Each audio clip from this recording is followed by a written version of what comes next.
Hello, Ajay. Nice to see you. Hello, Gurpal. It's a pleasure being out here with you today on Punekar News to discuss a story which is so close to both our hearts, the story Oh, of yes, Indian certainly. warfare. And all I can Certainly, say is, certainly. with a soldier like you, a commander in the field like you, there can be no better person to discuss Indian warfare because you're the guy who's been there and done that. Hmm. Yeah, but you were the guy who's aroused my interest in the military history. I've been a science student all my life and always found history not a very, very engrossing subject.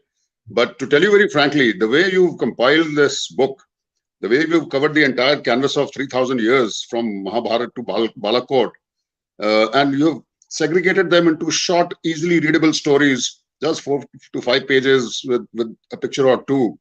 But giving the entire background, why it happened, how it happened, what were the lessons learned, and what impact did it have on the destiny and the future of our nation, of our Indians. So fantastic. And Thank you very well busted some of the myths that we have grown up with, like Prithviraj Chauhan, the great warrior, was able to, even though blinded, he was able to kill Gauri in his own court you. uh, when he was given a chance to show his archery skills. Uh, and you have clearly brought out that Gauri died 14 years after he killed Prithviraj Chauhan. Similarly, about Porus and about Tipu Sultan, the benevolent king who now we know that he was involved in everything dastardly that can happen. Uh, Similarly, Akbar the Great also ordered slaughter of 20,000 Oh, civilians in Chittor. So now we have a very clearer and a more comprehensive view of the entire military history, which was in bits and pieces earlier. Now the jigsaw is complete. And very interesting to read from your book how small incidents have changed the course of the battle. They become turning moments and turning points, and the destinies has changed. The outcome of the battle has changed. The Hemu in the second battle of Panipat, on the verge of victory, and one arrow pierced through the eye slit of his armor, and the battle was destiny. lost, and Mughal Raj was back. Destiny So not only of an individual but of a nation. This is what yeah, it tells us. Small things change it. absolutely. And another thing that I want to bring out to the viewers is that we used to think that all these invaders came on their own to loot the Sone ki Chidiya, but most of them were invited. They were Gauri was invited, Babur was invited. So many of them were invited by our own kings and rulers here to get even with their enemies or to trounce them. It's been indeed a very, very great reading your book, and I've probably read it thrice, and yet there is more interest developing in it. Anyway, now let us get on with seeking your views on what made you write this book, and how did you classify this 3,000 years canvas that you have covered. So how do you Okay. classify this Indian history across the ages? Thank you, Gurpal. I'm really happy you liked my book, India's Battlefield from Kurukshetra to Balakot. And what you're asking me something, I mean, okay, I've covered 42 battles over 3,000 years. But by asking me to classify it, yeah, that's interesting. If you take a look at many of our audience are the young school children and college children who are going around. And for many of them, including people of our generation, the generation before that, Indian history began when the Mughals came into India. It reached its pinnacle in the British Raj, etc. That is totally incorrect. India is a proud 7,000-year-old civilization. Yeah, As military men, how do we classify warfare, the age of warfare? Yes. Let me go to the start, the Mahabharata. Around they say about 700 BC, 800 BC or so. So one is the pre-BC period, which was indigenous India. It's still for a long. It was India was not India the political entity. It was geographical entity. A number of nations staying together, but indigenous Indians. That's how I look at it. Then came the period from the 1st century AD to the 10th century AD, which is the most glorious period of Indian history and Indian warfare. But I also true. call it the lost millennia. How Yeah. many of us have heard of the Chandragupta, of the Mauryas, the Gupta empires, the Rashtrakutas, the Cholas, the Pallavas, who expanded across India? And Gurpal and all the viewers, that was the period in which no invader came into across the Hindu Kush mountains into India. Why? Because we were militarily, economically, and socially strong. Absolutely. That era, such a glorious era, has been lost to us. We don't know so much about it, which we should.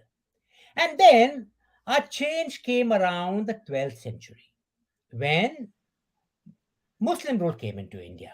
When Prithviraj Chauhan lost the battle to Muhammad Ghori. And then was a period in which the Sultanate was there for 300 years, the Mughals came in for the next 300 years, and the British ruled India for 200 years. Yeah. This was the third millennia, and it was the worst. Then came the fourth and the most important period, the post independence era, in which Yes. yeah, it had its ups and downs. We didn't do good till 1962, 63. We got to act together. And today, I think we are on the rise, both as a military, economic, and a social power. This is how I would Yeah. classify it. Yeah. And there have been a lot of turning points in our history. And Yes. you were very, well, very clearly elucidated them in your stories about these battles. Like the three battles of Panipat we talk of. Yes. Each one had a very, very strong implication and outcome and changed the Yes. course of history. I had never heard of Talikota, the Battle of Vijayanagar, till I read your book, and I was amazed to read that the casualties in that one battle, in which the Vijayanagar Empire was ruined, that that battle had more casualties than all the three battles of Panipat put together, and we had never heard about it. You know So something? tell us about these important battles Yeah. which were the turning I mean, points. one of the criticism which has been given to Indian history is that it is not the story of Indian history, it's the story of North Indian history, which is very true. These great battles that took place in the South are often forgotten. And one thing we must remember also that Peninsular India onwards remained indigenous in spite of the outsiders who came out here. But you asked me about the turning points. Yes, let me see. Now it's difficult to classify it, but I would say one turning. Okay, the first turning point came when Alexander. I will not call him Alexander the Great. He was a butcher, and the atrocities committed against Indians has it will take a full subject of discussion altogether. When he came into India, why do I call it a turning point? Because that was the first time a nationalist movement under Chandragupta Maurya and his wonderful advisor Chanakya came up. They're the first time that Right. came the talk of removing an outsider. They were different kingdom, but they said, "ये तो बाहर से आके उसको पहले निकाल दो." Then we'll fight among ourselves. That was one turning point. That period led like 1,000 years of great history when our indigenous rulers were there. But the next turning point came in 1192 when Prithviraj Chauhan lost Lost. the second battle of Tarain, because Yeah. that brought in the Sultanate, Islam, Muslim rule into North India. I'm not saying India, into North India. They occupied the throne of Delhi. Let me put it more appropriately. Hmm. The third turning point came about 300 years later in 1526 when Babur defeated Ibrahim Lodi Lodi. in Panipat, and more Yeah. importantly, Rana Sangha in the Battle of Khanua. That was more important because the first two battles were between two outsiders. Let me put it this way. This defeat of Rana Sangha was a debacle. So it brought Mughal rule 300 years again under outside rule, and then Baksar and Palashi, as the correct term is, which got in British rule. These are four turning points. Now, the Yeah. fifth turning point, if you ask me, actually, this is two. One is 1962, the defeat. We will call it a defeat. We will not mince words on it, of the Indian army to the Chinese. The Yeah. best thing that happened to a nation which had delusions of pacifism about it. It brought Yes. the army to its strength. And we know what happened. It led to the next turning point, to the 1971, the greatest victory of any army over any nation since World War II. I would classify it in this manner. Wonderful. Wonderful. And in this book, very interestingly, you've brought out that most of the Indian rulers they lost from within. Uh, Yeah. one of course, the invaders were invited, so that was also from within. Yes. And then there was guile and treachery and subversion and conversion. Let's talk about interesting events of that Yeah. nature. You know something? That is what has, like, about many of the battles were lost because the word is India was divided within. We must remember Yeah, India was not a political entity. It was a geographical entity, the Indian subcontinent. No, and the rules were constant. Even among the Rajputs, they were fighting amongst each other. There was a Rajput empire, but the empire were constantly fight. The kingdoms were constantly at war with each other. That is fine. It was on par with that medieval era of those days. It was happening across the world, right? yeah, But when outsiders came, many of them were invited. When Gori came to India, by the way, you'll be surprised to know that Prithviraj Chauhan himself offered his area so he could go and attack the adjoining kingdom of the Rashtrakutas at near uh, Mount Abu, because it was a rival kingdom. When Babur came to India, he was invited by the governor of Punjab, Daulat Daulat Khan, Khan. and Yeah, also by Rana Sangha. He had which is written quite letters. surprising. No, it was in the politics of that time. Because Yeah, Rana Sangha, I mean, it is good politics. Rana Sangha obviously hoped that the Lodhis and the Mughals would fight each other to a standstill, and then, both would be weakened and he would take up the pieces. and Nobody Delhi will be expected. up for the taking. He Yeah, expected he expected the invaders to go back with the loot and plunder, and yes, Delhi will be up for the taking, which did not happen. which did not happen. Unfortunately, very unfortunately. The third, you talk about Battle of Panipat. I won't go to each one. I'll go to the battles we talked about. Third Battle of Panipat. What happened? Again, it was a nationalist move in which the Marathas, they actually started, they said there's an outsider who's come from outside. Ahmad Shah Abdali is from Afghanistan. Get him out first. Yeah, But barring the Jats and the Sikhs, the Rajputs did not support this battle. yeah. They I left remember us reading the Holkars and the Syrias, they melted away from the battlefield. away. Which, hmm, Yes, even within the armies, there was so much dissension. In fact, if you go into, you'll find it was a story of treachery more than that. What about British rule? Buxar and Baba Plashi is a story of a traitor, Mir Zafar. Even yeah, today, he's a name which is reviled. it is symbolized And with treachery. yes, so that is Hmm, why most of those who came from outside, they use internal dissensions to establish their wealth. yeah, yeah. See, uh, the armies at that time were not purely, Muslim or purely Hindu or Yes, purely Rajput. Or, yes, they were a mixture of people in all of them. I was yes, surprised to see that in the Battle of Singed Fort, there were 1,700 Rajputs fighting from the Muslim side. So, yes. so we Indians, like we displayed the Indian Defense Forces later during the British Raj, we were loyal to the employers. Similarly, I think people were loyal, whatever their ethnic origin, they were loyal to whoever was their employer. You're But right. then these ethnic lines, the caste lines, they became the fault lines which were exploited at the right time and subversion took place. Completely. And the British were masters of the game. Absolutely. To They were use masters. ethnic, Mm. ethnic and caste divisions, they could exploit it. To give you a small example, when they took over the south, Tipu Sultan was a guy who was a thorn in their flesh. They first used the Marathas and the Nizam of Hyderabad against Tipu Sultan.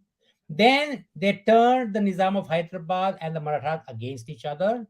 By then, the Marathas were weakened enough, and then they attacked the Marathas. When they attacked in North India, They first used the Bengal infantry to subdue the Sikhs in the Anglo-Sikh wars, 30 years, which I only wish to God it had gone the other way around. Then, when the first war of independence took place, they recruited the Sikhs, saying, this is the same Bengal infantry which fought against you in the Sikh wars. Can you Yeah, imagine how they twisted and turned caste lines and how we were suckered into it? absolutely. This is a lesson I Uh, want to bring, and that's why I'm speaking so vehemently, because this is a lesson which we should never forget. And we should not even push it beneath the carpet. See this concept of nationhood of India you talked about earlier.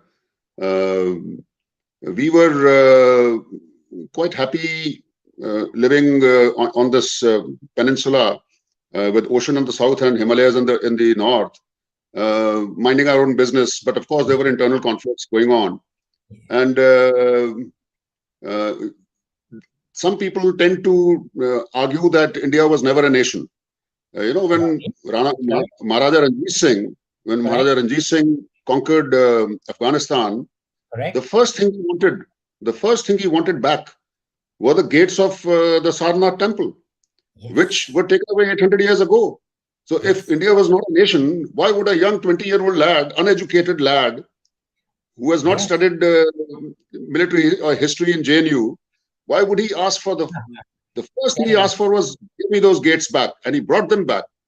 And since Yes. they were not put at the temple again, they adorn the main gates of the Golden Temple in Amritsar. So Yes. we were indeed, there was a concept of nationhood also. There is It no was. doubt about that. No, Now tell national me, and now tell sorry. me, which of these battles you feel have had the strongest impact on the nation? Those five which I've described to you earlier. Tarain, all Yeah, right. And I would say Alexander and Porus for the impact of nationalism. It brought about yeah, the Guptas and the Mauryas together. Tarain, because it put an end to the rule of an indigenous Indian ruler over Delhi. The Battle of Panipat and Khanwa, of course. yeah, Battle of Buxar and Plassey, and then like a bother to you, 1971. They yeah, were actual turning moments in our history. They were pivotal. yeah. But the greatest thing about our defense forces, talking of today, is that although we were loyal to the British till 47, but the day we were independent, in fact, we were already very nationalistic before that, Yes. and uh, and there is a research has proved that the British wanted to continue, uh, in spite of agreeing. I think they had struck a deal with our leaders that you help us in the Second World War, and then we Yes. will give you freedom. Yes. Yes. They tried to prolong that. They carried out a secret assessment and Yes. census, and they found that they thought that the Indian armies was still loyal to them. They will Correct. extend that deed and not grant us freedom for some more years. But then Correct. they realized that Indian army is now Correct. totally Indianized and loyal to India, and they want freedom, and that is how we got it. Yes. Anyway, now Gopal, I would like to bring out one. You want something beautiful thing, and I want to bring out an aspect which many Indians are not aware of. You are yeah, totally right. The British were weakened, but they still wanted to preserve this empire and exploit it as much as they could. They thought they would, yes, but remember the first war of independence in which the Indian army had revolted was still in their minds. They would have continued it, but for an often unknown incident, which was the Indian naval mutiny, yeah, which took place 1 year before we actually got independence, in which the entire navy virtually took over the ships, took over the docks, killed their naval officers, and demanded independence. They true, spoke not as the Royal Indian Navy, but as Indian sailors and soldiers. absolutely, That was actually the psychological turning point in which they realized they could never hold on to the empire. yeah. We've talked about the battles of this entire canvas. Now let us talk about who do you feel have been the strongest leaders Okay. along the journey. Hmm. Okay. You have to be aware. I'm going to ask you for your opinion on this next. But I would, if you ask me, the greatest in purely militarily speaking, not politically speaking, Yeah. Yeah. first would be Bajirao the First.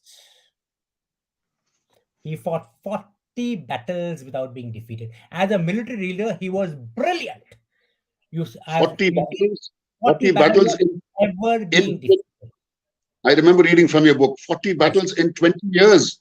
That 20 means virtually years. every 6 months he was in a battle. You know And he something? lost not a single one of them. Not his story of his battles, beg your pardon, Montgomery used to keep in his caravan study as examples of how to fight a maneuver war. Him, Maneuver war. Yeah. yes, he is remembered because of Mastani, but it is his military strength which should be remembered. Yeah. Maharaja Ranjit Singh, because the manner he expanded that empire. And he would have expanded that Absolutely. Sikh empire to fight the British had it not been from treachery from within. Shivaji, yes, a Now, great, talking about Ranjit Singh's empire, right. uh, the history reveals that nobody has been able to rule over the Afghans, not even the Russians, not even the Americans. Yes, But yes, the Sikhs ruled justly and piously for 40 correct. years. Yeah, Yes. interesting. Yeah, you were Then, talking about the next yes, one. yes. Then I would put Tipu Sultan, a subject of great controversy, but we are talking pure military leaders. He kept the British at bay for 30 years. Are you Yeah, aware there was a battle called the Battle of Wainand, in which Tipu Sultan's forces ambushed the British contingent in a valley near Wainand, in the Wainand Valley, and they decimated 30,000 of them, 10,000 of them in one night itself, using his rocket one. artillery. Now, we are not aware of that because British have hidden it. I mean, it's not hidden, it's been swept under the carpet. He was a good military, I'm talking military terms. You're a military man, so am I, as a military man. And of course, the person thereafter was General Manek Shah. Yeah, He was a military leader. He was a great general. We've all encountered him. A great general, a great leader, and in post independence, I would say way on top and one of the best we have produced. These are the five I would classify. anybody from the East you remember? Because East, Yes. Now, even within the I'm really happy you got this out to me, you know. Now, if you take a look at it, one of the East in the Ahom Empire of the East has been forgotten. And 600 years without six, being defeated. they even pushed back Akbar, Aurangzeb, everybody, thanks to the general Lachit Barphukan, a name which so many of us are not aware of. But Yeah, I'm so happy both is out, Gurpal, because recently the Assam government commemorated him. And they commemorated the famous Battle of Saraighat, in which yes, he defeated Aurangzeb's forces. yeah, This was, yes, my apologies for not having brought it out, but yes, he was one of those heroes, the great generals of India, which we must all be proud of and remember. yeah. And by the way, I didn't learn about him from the school because, as you said, Northern history took prominence all along. Yes, Uh, I learned about him because I got the opportunity to serve in Assam. I was the co-commander there. Okay, yes. now let us uh,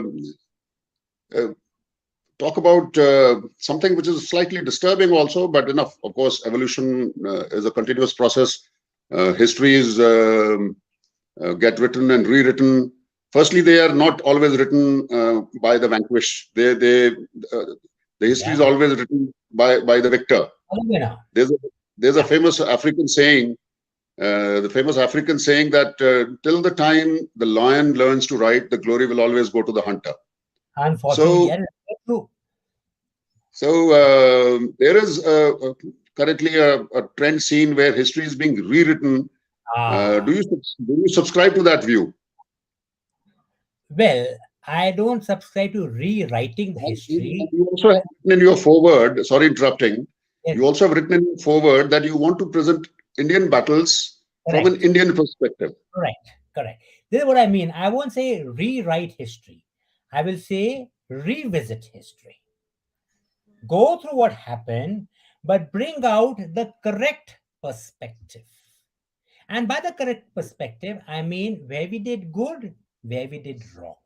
Where we did wrong, we must admit it to ourselves. We owe it to ourselves so we don't make the same mistakes again. But when I say revisiting, it is something like the Ahom Empire. People don't know of it because the history has been swept on. It's a glorious path swept on the carpet. The Mauryas, the Guptas, the Rashtrakutas, the Cholas, 1,000 years which has been lost. Unfortunately, those documents, that rich heritage, that's been lost. Bring Yeah. out that again. That is what we as Indians must know about.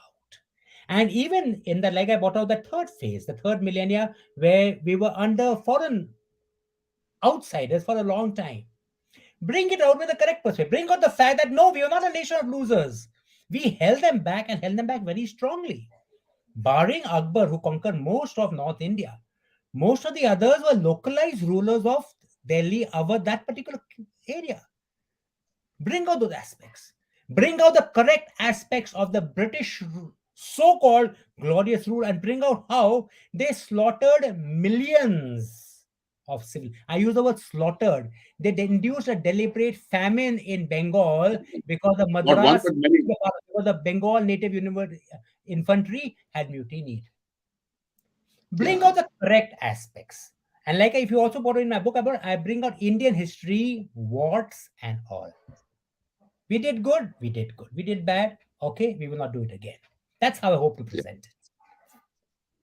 So, having studied the entire gamut of history over so many thousands of years, um, do you see any strategic shift in our thinking? Earlier, we were, we didn't have any expansionist tendencies. We were, as I mentioned earlier, we were happy living in our own subcontinent, guarded by the ocean from the south and by the Himalayas from the north.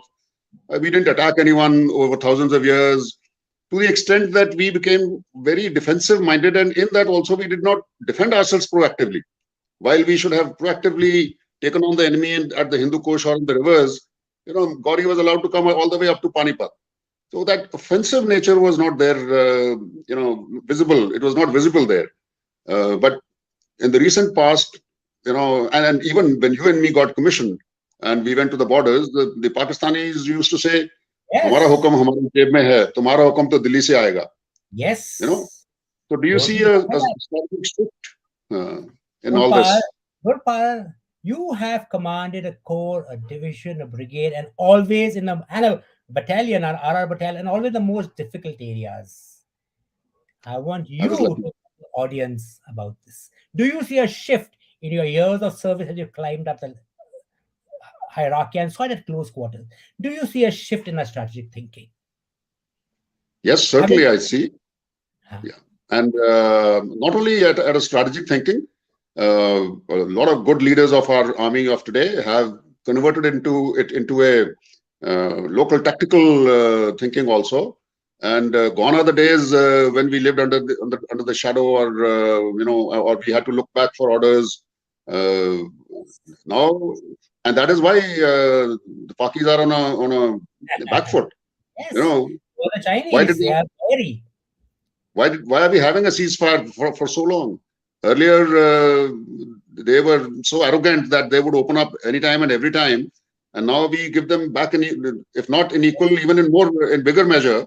And Yes. so it is not only a strategic shift; it is all the way down to an operational and tactical level also. Super. Let me also ask you. Gurpa, I'd like to amplify. You are as a military man. Yes, it's not only just at the operational core level, but it comes down to the platoon level, whether offensive aggression is there, which I should be. I am looking at even in the political and the economic sphere that aggression is there. I wouldn't say expansionism. No, I would say aggression is the wrong term. The assertiveness is there. This is my national interest, and this is what I shall follow. We want to import oil from Russia. Yes, we will import oil from Russia because our citizens need it. That assertiveness and that strong sense of national interest is very much there. And it makes me so proud to see it. Like it makes all Indians so proud to see it. Now, we have that attitude, don't mess with us, which is right, which any proud nation any strong Yes. nation should have. Yes. Now, you talked about Russia just now, and Uh-huh.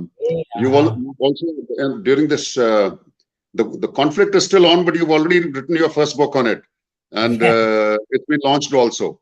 So tell us Uh, about your views about what is going on there, and how is it well, likely to end? well, I would put it this way: the Russia-Ukraine war was coming. Russia was pushed into a corner where they had to look after the security interests. But aggression, I don't justify the aggression to it. I would put it this way: Russia miscalculated. They thought they would have an easy victory in 2 to 3 weeks. It continued for a year. They were pushed almost on our, they've still captured 15 to 17% of Ukraine territory. They made a lot of gains which were not bought out. Now, Hmm. the war should actually logically, it can be brought to an end, but now there are too many vested interests which want the war to continue. So the way I True. look at it, West interests, of course, I mean the US and the West, because I mean they're weakening Russia at minimal cost. So now I look Hmm. at it, the war will continue, and as far as it'll continue for a while, like the Second World War, will go on over maybe a year, if not more than that. And perhaps India could be a major player in bringing about not if not a termination, at least bring the two parties to the negotiating table for a ceasefire or something like this. Yeah. Until then, we are playing our cards very well. We've done a very nice balancing act with both Russia and the Western powers. So far, Yeah. we are handling it very well, I would say. I think our General Manekshaw did a better job than Putin in deciding the timing of the. Okay, I know what you're heading at. You're right. You're absolutely right. Putin's did not have a General Manekshaw. And had he had a Manekshaw who would have given the right advice, Manekshaw, I want to tell a story to the audience of General Manekshaw. If you'll remember in 1971, Yeah. in April, when the refugees came, we could not take it. Mrs. Gandhi had ordered a meeting of parliament in April, 30th of April, 1971, in which she told General Manekshaw, General, I want you to go into East Pakistan now. And he turned around and says, Madam, I guarantee you 100% defeat if we go to war now. Yeah. In that stunned silence, then he sat up like a good general. He gave the logical points why you cannot go now. My armored division is not ready. Our ammunition reserves are low. It is April. By the time I go, it'll be June. It'll be a monsoon. It'll be a Monsoon. crossfire. The Monsoon will Chinese come. pass are open. He gave those 5 or 6 logical military reasons, and she agreed to the military viewpoint, which says attack after November 15th. And that is That how it general. became the biggest ever Yes. surrender and the biggest ever defeat in the modern Yes. history. Yeah. Because we had a general who had that upright integrity to tell his prime minister what was correct military advice, and a prime minister who was sage enough to take it. That Yeah. is what's lacking in the Ukrainian campaign. I was also not expecting the Russians to fail so hugely in their logistics and in their tactics and the way they've gone about. There's not much of professionalism that they have exhibited. What do you have to say about it? I though yes, I'm we are seeing the videos of the Russians, and honestly, what I'm looking at them, they have made a lot of glaring tactical and operational errors. A lot of them. Their basic, as we all know, it is the ground level tactics which determine success. Their basic tactics have been shown lacking. Major tactics like the dominance of the air has been shown lacking. But it is not as bad as it is made out to be. Remember, they have captured 2 lakh square kilometers. They have advanced 200 kilometers deep and taken over 4 provinces: Kherson, Zaporizhia, Luhansk, and Donetsk. If you take a look at it, it is the equivalent of an enemy taking over Punjab, Rajasthan, Gujarat, and part of Maharashtra in India. That's the scale of the loss. So the Yeah. scale of the achievements is not small by any stretch of imagination. I would say one expected the time frame to be much faster and better. And had the operational tactics been better, yeah, it would have been a better time frame. Yeah. Otherwise, no. And never write to the Russians. The Napoleon did it, Hitler did it, and when their backs are to the wall is when they rebound with a vengeance. Yeah, that's true. That's true. Uh, I think we are going to yes, race against time now. But let me yes, ask you before we come close to the conclusion. Um, you have said that those who do not repeat or learn the history and not learn the lessons of the history, then they're bound to repeat it and face yes, the same failures. yes, Uh, yes. yeah, You know, tell us about. this is what I have written in my book, India's Battles, Kurukshetra to Balakot. To tell you, like you brought out correctly, that one of the reasons we lost was because we lost from within. And the major lesson of history to be remembered is India should be united. Our people should be united. Our politics should be united. Our psyche should be united as one nation. That is the only lesson to be remembered. If we Yeah, do that, right, it is Chak the India all the way. Nothing can stop our rise. Oh, yeah, and I, I there is so much of intriguing things that you have brought out in your book. I've been the BM of Siachen Brigade. I was in charge of the operations there yes. in 95, 96. And we all know that we went there in a crushing hurry, even without adequate and appropriate winter equipment, winter clothing, without shoes, with jungle shoes.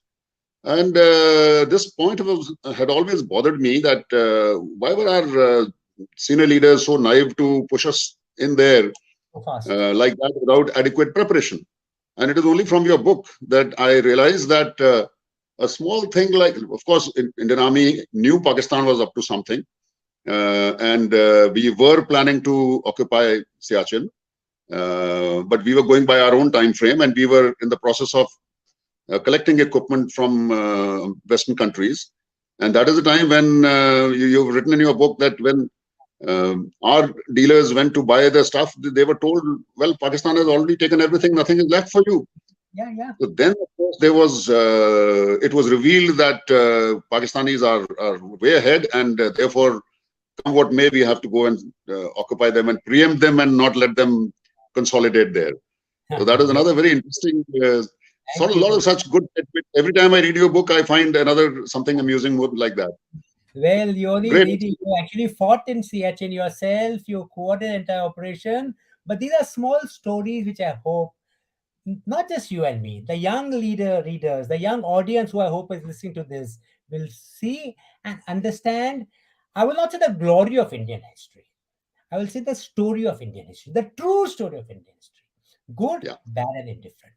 And let us all carry the right lessons forward, because in this young generation is the hands of the future of India. It looks so Yes. promising right now. Let us remember the lesson of history and make the future and write the history of our nation for ourselves. That's all I have Right. to say, Gopal. Thank you so Uh, much for being with us. Such a pleasure being with you on the show. Thank you and Jai Hind. Thank you for the opportunity, my dear, and we wish you continued success in your research and writing, and writing very, very valid and very pertinent things, uh, and clearing a lot of fog and fuzziness about the history and about the events. Thank you very much, and all the best.